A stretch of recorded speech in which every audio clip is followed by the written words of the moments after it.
నమస్తే, welcome to hit TV. నా పేరు నరేష్. జూబ్లీహిల్స్ బై ఎన్నికలు అనివార్యమైనవి. 6 నెలల లోపు ఎలక్షన్స్ పెట్టాలి రాజ్యాంగం ప్రకారం. అయితే ఆల్రెడీ దీనికి సంబంధించి గవర్నమెంట్ స్టాఫ్ ట్రైనింగ్ అవుతుందంట. 40 రోజుల్లో నోటిఫికేషన్ వచ్చే అవకాశం ఉంది. మరి కాంగ్రెస్ పార్టీ కీలకంగా ఉంది.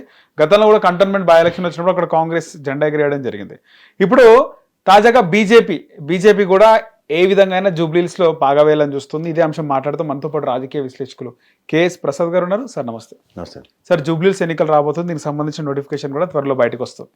దీనికి సంబంధించి కాంగ్రెస్ పార్టీ అధికార పార్టీ కాబట్టి కాంగ్రెస్ జెండా ఎగరవేయాలనుకుంటుంది. బీజేపీ కూడా పాగవేయాలనుకుంటుంది. బీఆర్ఎస్ నుంచి మాగంటి గోపీనాథ్ భార్య కన్నా అన్నకైనా ఇవ్వాలని చూస్తున్నారు. వాళ్ళకి గొడవలు ఉన్నాయని తెలుస్తుంది. ఏ పార్టీ నుంచి ఏ అభ్యర్థిని నిలిపితే అక్కడ ఆ పార్టీ గెలిచే అవకాశం ఉంటుంది. 99% బీఆర్ఎస్ నుంచి వాళ్ళ భార్యకే టికెట్ ఇస్తారు. అంతే, మాగంటి గోపీనాథ్ సతీమణికి. రెండోది కాంగ్రెస్ పార్టీ ఆ విష్ణుకుమార్ రెడ్డి పీజీఆర్ కొడుకు కాంగ్రెస్ పార్టీ లెగసీ ఉండి కూడా అన్నా చెల్లెలు ఇద్దరు ఏ స్థాయి నుంచి ఏ స్థాయికి దిగజారిపోయారో వాళ్ళకే తెలియాలి. ఎందుకు నేను అంటున్నానంటే, ఒక గెలుపు కోసం డబ్బులు కీళ్ళి ఎలా చేసిన పనులు అందరికీ తెలిసిన విషయమే. పీజీఆర్ గారికి ఉన్న కమిట్మెంట్ కాంగ్రెస్ పార్టీలో అనా పైసే లేదు ఇద్దరికి, అన్నా చెల్లెలకి ఇద్దరికి. వీళ్ళ పరిస్థితి చూస్తే ఖచ్చితంగా అలాంటి పొరపాటు బీఆర్ఎస్ పార్టీకి వాళ్ళు జాయిన్ అయ్యాడు కాబట్టి విష్ణువర్ధన్ రెడ్డికి ఏమైనా అన్న హైపోథెటికల్ ఈక్వేషన్కి దయించి బీఆర్ఎస్ పార్టీ ఆలోచిస్తే దానికన్నా సెల్ఫ్ గోల్ ఇంకోటి ఉండదు. అలాగే కాంగ్రెస్ పార్టీ బీజేపీ పార్టీ అక్కడ అట్లా అట్టుపండు జరగని పని. మొన్నటిదాకా కిషన్ రెడ్డి బ్యాచ్లు ఏవో బ్యాచ్లు ఉన్నారు, నెక్కచ్చిగా పనిచేసే వాళ్ళు ఎవరు కన్సిడర్ చేయరు. ఇక్కడ మీరు కాంగ్రెస్ పార్టీ కూడా ఈసారి అక్కడ ఉన్న మన ఫిరోజ్ ఖాన్ గారిని ఆంపల్లి నుంచి కాకుండా ఈసారి ఆయన తీసుకొచ్చి జూబ్లీహిల్స్లో ఎక్స్పెరిమెంటల్ కనుక చేయగలిగితే ఇట్స్ ఎ గుడ్ గేమ్. మళ్ళీ అజరుద్దీన్ ఈ తెపెల బ్యాచ్లన్నీ తీసుకొస్తే టైం వేస్ట్. అంతే అంటారా? ఇక్కడ ఫిరోజ్ ఖాన్ అనే వ్యక్తి కాంగ్రెస్ పరంగా చొచ్చుకుని వెళ్ళిపోయే క్యాండిడేట్. అండ్ అతనికి ఒక డిఫరెంట్, ఎప్పుడు కూడా ఆయన ఓటమి కూడా మీరు ఏదో పెద్ద భయంకరంగా ఓడిపోయే పరిస్థితులు ఉండవు. రాంపల్ నువ్వు నేను అన్నట్టు పోరాడతాడు. అక్కడ ఎంఐఎం పార్టీలతో కాబట్టి ఆయన కాంగ్రెస్ పరంగా అంత వైబ్రేషన్స్ ఉండవు. But where it comes to దగ్గర 130,000 ఓట్లు ఉన్నాయి ముస్లిం కమ్యూనిటీవి. అతనికి ఉన్న దీనికి అతను ఖచ్చితంగా మంచి ఫైట్ ఇస్తాడు. సో కాంగ్రెస్కి అక్కడ ఉన్నటువంటి ఓటు బ్యాంక్ ఓటర్ల ద్వారా గెలిచే అవకాశం ఉంటుంది అంటారు, ప్రభావం ఉంటుంది. అంటే రూలింగ్ గవర్నమెంట్ కాబట్టి ప్రజెంట్ వాళ్ళకి మొన్న కంటోన్మెంట్ కూడా సాయన్న మరణానంతరం వాళ్ళ అమ్మాయి గెలిచి ఆ అమ్మాయి మరణానంతరం జరిగిన దీంట్లో ఇతను ఎప్పుడైతే కాంగ్రెసే గెలిచిందో అక్కడ, సో ఈ వైబ్రేషన్స్లో రూలింగ్ పార్టీకి ఉన్న అడ్వాంటేజ్లో క్యాండిడేచర్ చాలా ఇంపార్టెంట్. ఓకే, కానీ ఇక్కడ చేసిన పొరపాట్లు పీజీఆర్ గారు అబ్బాయి ఎక్స్పెరిమెంట్ ఒకసారి కంగు తిన్న 2 సార్లు మాగంటి గోపీనాథ్ గెలిచిన దాంట్లో పీజీఆర్ కొడుకు చేసిన దాష్టికంకే కాంగ్రెస్ పార్టీకి డెంట్ పడింది అక్కడ. రెండోది అజరుద్దీన్ ఎక్స్పెరిమెంట్ వల్ల మనోడు ప్రాణాలు తెగించి బీఆర్ఎస్ పార్టీకి పోయాడు, అక్కడ టికెట్ లేదు. ఓవరాల్గా పుట్టుములిగింది. రాజకీయ భవిష్యత్తుకి ఎమ్మెల్యే స్థాయి నుంచి కౌన్సిలర్ నిలబడే స్థాయి వచ్చింది. వాళ్ళ అక్క అదే పని చేసింది కదా ఆవిడ విజయరెడ్డి. సో అట్లాంటి కౌన్సిలర్ స్థాయికి దిగజారిపోవడం అనేది వాళ్ళకే చెల్లింది ఎమ్మెల్యే స్థాయిల నుంచి. సో అది కూడా రాబోయే రోజుల్లో ఏం జరుగుతుందో చూద్దాం, అది వేరే సంగతి. ఇక్కడికి వచ్చేసరికల్లా మాత్రం జూబ్లీహిల్స్ నియోజకవర్గం బీఆర్ఎస్ పార్టీ అనకండి, లేదా తెలుగుదేశం అనగానే అది మాగంటి గోపీనాథ్ గారి పరంగా అది కంచుకోట.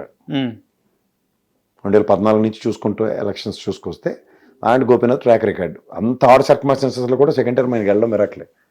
చాలా నెగిటివిటీ ఉంది, బట్ నోబడీ హెస్ బోదర్డ్. ఇక్కడ కాన్స్టిట్యూషన్లో అతను చొచ్చుకొని వెళ్ళే విధానం, 10 మందిలో మమేకమే విధానానికి చుట్టుపక్కల పరిసర ప్రాంతాల్లో అంటే పోస్ట్ లేయర్ ఒప్పుకోకపోవచ్చు, కానీ స్థానికంగా చాలా వరకు అతనికి యాక్సెప్టెన్స్ ఉంది. సో అదే లెగసీ వాళ్ళ భార్య పరంగా ఈసారి టికెట్ సింపతి వేవ్స్ కూడా చాలా ఎక్కువ ఉంటాయి. Chance are very bright. Okay, కానీ టీడీపీ కూటమి నుంచి ప్లీజ్ అనవసరం టైం వేస్ట్. ఆ కూటమి కట్టుకుని మీకు మళ్ళీ చెప్తున్నాను, ఇక్కడ బీజేపీ పార్టీతో కూటమి కట్టాలి. అంతేనా? బీజేపీకి తెలంగాణలో జనసేన అంటే పడదు, బీజేపీకి ఎవడో బలవంతం తీసుకొచ్చి నెత్తికెత్తే తప్పదు. ఎందుకు సార్? ఆంధ్రప్రదేశ్లో కలిసి ఉన్నారు కదా అక్కడ. అదే చెప్తాను, గత ఎలక్షన్ ఒకసారి రీకలెక్ట్ చేసుకుంటే కూకటిపల్లి ఎలక్షన్లో అసలు సహాయ సహకారాలు అందించని బీజేపీ, తెలుగుదేశం క్యాస్ట్ ఈక్వేషన్స్లో ఆయన కన్సిడర్ చేయక జనసేన పార్టీ ఓడిపోయింది, తెలుసు కదా అక్కడ. ఎందుకంటే మన పిక్నిక్లు పెట్టుకుని వాళ్ళు సామాజిక వర్గం నుంచి జరిగిన పిక్నిక్ సమ్మేళనంలో భయంకరంగా మాడుకున్నారు. ఆ రోజు ప్రసాద్ గారు లాంటి వ్యక్తి ఒక ఆయన చాలా కేటగిరికలు చెప్పారు, మనం ఎంత సహకరిస్తున్నామో అందులో అనా పైసా సహకారం మనకు జనసేన పరంగా లేదని. సో బీజేపీ పరంగా ఇక్కడ తెలంగాణలో they don't like to travel with Janasena లేకపోతే బీజేపీకి తెలుగుదేశంకి అంత ధైర్య సాహసాలు లేవు ఆంధ్రప్రదేశ్లో కూడా. సో ఇక్కడ స్థానికంగా అరవింద్ కుమార్ గౌడ్ గారు తప్ప ఇంకోటి పనికొచ్చిన లేడు ఇప్పుడు ఆ పార్టీలో. నందమూరి సుహాసిని ఉంది కదా ఎవరు? హరికృష్ణ కూతురు. ప్లీజ్ సార్, ఉమ్, ఆవిడ రాజకీయ క్షేత్రంలో ఆవిడకున్న అనుభవంతో రాజకీయాలు చేసే అంత నేపథ్యం వాళ్ళకి లేదు. అంచేత ఆవిడ ఏదో చెట్టు పేరు చెప్పుకుని కాయలు అమ్ముకునే బ్యాచ్ తప్ప అసలు. మాజీ ఎమ్మెల్యే బక్కా నరసింహులు, ప్రొఫెసర్ జోష్న ఇట్లా కొంతమంది ఉన్నారు కదా సార్. దక్కన్ నరసింహులు గారు పార్టీ అధ్యక్షుడు ఇస్తే ఏడు చేసాడో ఒకసారి తెలుసుకోండి. ఉమ్, చేత వీళ్ళందరూ ఏంటంటే ఉత్సవ విగ్రహాల కింద ఉండే వాళ్ళతో పనులు అయిపోతాయని కూడా చాలా నవ్వుతారు. సో ఆ పార్టీకు జోస్న గారు ఒక అధికార ప్రతినిధి, ఆవిడ ఏ స్థాయిలో తీసుకెళ్లి మాట్లాడుతున్నారు మీరు? జాతీయ అధికార ప్రతినిధి కదా సార్ ఆమె. ఏదైతే ఉమ్. మరి రాష్ట్ర అధ్యక్షురాలుగా కూడా చేసింది కదా, మహిళా అధ్యక్షురాలుగా. ఇప్పుడు చేస్తుంది ఆవిడ. ఇప్పుడు ప్రజెంట్ జాతీయ మహిళా అధ్యక్షురాల నుంచి పార్టీ అధ్యక్షురాల స్థాయి ఉన్నప్పుడు ఏదైనా మీరు మాడితే దాని గురించి మాడొచ్చు. ఉమ్. ఓ పార్టీ స్పోక్స్ పర్సన్ పట్టుకొచ్చి ఇప్పుడు మీరు అంటే జూబ్లీస్ నేషనల్ కదా సార్, రాష్ట్ర అధికార ప్రతినిధి కాదు కదా సార్. ఏమైనా జాతీయ ఎంపీ ఎలక్షన్లా ఎమ్మెల్యే ఎలక్షన్లా? ఉమ్. పదవి మాత్రం పెద్దదే కదా సార్, కాదంటారా? అలా కాదు సార్, వాళ్ళ పార్టీకి తెలంగాణ నుంచి జాతీయ అధికార ప్రతినిధి అంటే జాతీయ స్థాయిలో ఏ విధంగా జరుగుతుందో ఒకసారి గమనించుకోండి. తెలంగాణ జాతీయ అధికార ప్రతినిధి ఆవిడ ఉమ్, తెలుగుదేశం పరంగా. ఉమ్. నాకున్న అతి తక్కువ నాలెడ్జ్కి చెప్తున్నా. ఓకే. సో మీరు అరవింద్ కుమార్ గౌడ్ ఒక్కరే ఉన్నారంటారు నాయకుడు అంతే. ఆయన సీనియర్ లీడర్. ఆయన తెలుగుదేశం పార్టీలో చంద్రబాబు గారు నమ్మరు. ఆయన బ్యాడ్ లక్ అది. ఏడు చేస్తాం చెప్పండి. ఓకే. అయితే వీళ్ళందరికీ ముందు ఎప్పుడు అధ్యక్షుడు అవ్వాల్సిన ఆయన. కాంగ్రెస్ పార్టీ ఈసారి కమ్మ సామాజిక వర్గానికి టికెట్ ఇస్తుంది, అక్కడ కొత్త వ్యక్తి కోసం వెతుకుతుంది అని చెప్పి కూడా. కుసుమ్ కుమార్ అక్కడే ఉంటాడు కదా, ఉమ్, మాజీ వర్కింగ్ ప్రెసిడెంట్. ఉమ్. అంత ఎతకక్కర్లే. మళ్ళీ వెల్ నోన్ పర్సన్ ఉండాలి, వెల్ ఎస్టాబ్లిష్డ్ తెలిసిన ఆ పర్సన్. ఈక్వేషన్స్ ప్రతి దగ్గర పనిచేయవు. ఉమ్. కమ్మ సామాజిక లేకపోతే వర్గం మైనారిటీ పరంగా- కమ్మ సామాజిక వర్గ ఈక్వేషన్స్ కాంగ్రెస్ కి పనిచేస్తాయంటే నేను ఎప్పుడు ఒప్పుకోను. ఓకే. కానీ అది బీఆర్ఎస్ పార్టీకో తెలుగుదేశంకో పనిచేస్తాయంటే గ్యారంటీ చెప్తాను. ఓకే.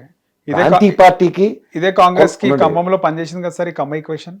నేను చెప్తుంది అదే సార్, ప్రాంతీయ పార్టీకి కుల రాజకీయాలు చేయడానికి ఈక్వేషన్స్ పనిచేస్తాయి. జాతీయ పార్టీకి కుల రాజకీయాలతో పనిచేయవు. పనిచేయమంటారు. ఇప్పుడు ఆయన మన తుమ్మల నాగేశ్వరరావు ఉన్నారు, పార్టీలకు అతీతంగా బీఆర్ఎస్ అప్పుడు గెలిచాడు, తెలుగుదేశం అప్పుడు గెలిచాడు, అంటే మీరు వాళ్ళు కాంగ్రెస్ పరంగా కాంగ్రెస్ లో గెలిచాడు. అరే వినండి సార్, రాజకీయ ఈక్వేషన్ ఉండదంటే ఉండదు. కుల ఈక్వేషన్స్ కాంగ్రెస్ లో ఉండవు. కాంగ్రెస్ ఒక జేగెంట్ పార్టీ, నేషనల్ పార్టీ. ఓకే. దాంట్లో కులాల ప్రాతిపదిక మీద టికెట్లు తెచ్చుకుంటాం, కులాల ప్రాతిపదిక మీద గెలుస్తాం అంటే నవ్వుతారు ఎవరు. కుదరదు ఇంకా. హిట్ టీవీ యాప్, ఇందులో short news, live news, entertainment shows, movies, digital magazines తో పాటు మీ జిల్లా వార్తలను కూడా ఫ్రీగా చూడొచ్చు. ఇంకెందుకు ఆలస్యం, వెంటనే హిట్ టీవీ యాప్ ని డౌన్లోడ్ చేసుకుని ఫ్రీగా ఎంటర్టైన్మెంట్ పొందండి. Hit TV app. Hit TV app. Please download Hit TV app. Hit TV యాప్ని ఫ్రీగా డౌన్లోడ్ చేసుకొని ఎంజాయ్ చేయండి. మీకు నచ్చిన ఎంటర్టైన్మెంట్ కోసం హిట్ టీవీ యాప్ ని ఫ్రీగా డౌన్లోడ్ చేసుకుని ఎంజాయ్ చేయండి. హిట్ టీవీ యాప్ని డౌన్లోడ్ చేసుకుని ఆస్వాదించండి, ఆశీర్వదించండి. ఇంతమంది సెలబ్రిటీలు హిట్ టీవీ యాప్ ని డౌన్లోడ్ చేసుకోండి అని చెప్తున్నారంటే ఎంత మంచి యాప్ ఆలోచించండి. అమెరికా అమెరికా అమెరికా అమెరికాలో చదవాలనుకునే వాళ్ళకి విశ్వసనీయమైన పేరు మన శౌర్య కన్సల్టెన్సీ. UK లో 1 year masters. UK లో 1 year masters. 2 years work permit up to 5 years visa. Contact Saurya Consultancy. Contact 89851 89851.